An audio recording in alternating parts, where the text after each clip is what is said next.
Le soir, presque toutes les routes mènent vers la plage de Malibu comme un pèlerinage quotidien. Chacun y va pour son propre besoin. Les uns chaussent leurs crampons pour fouler le sable en jouant au football. D'autres s'y aventurent juste pour sentir la brise marine, respirer, fuir le vacarme de la ville. Et puis, il y a ceux qui ne résistent jamais, les baigneurs. Sur place, des enfants à peine âgés de 5 à 15 ans plongent avec joie et insouciance dans l'eau.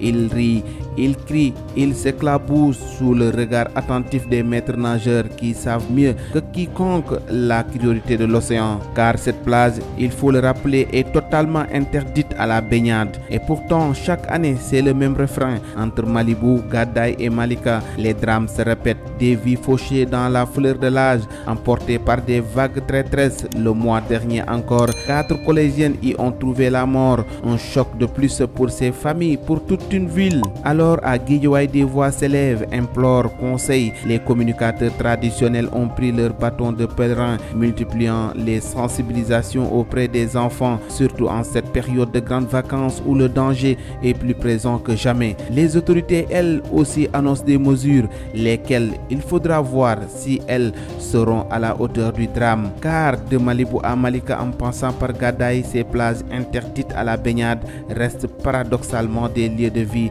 et d'évasion. Les habitants n'y vont pas par défi, mais parce qu'ils n'ont nulle part où aller, parce qu'ici il n'y a pas assez d'espace de loisirs pour permettre aux enfants de s'épanouir en sécurité. Alors ils se tournent vers la mer, cette mer interdite, cette mer qui donne l'air, la fraîcheur, la vie et parfois la mort.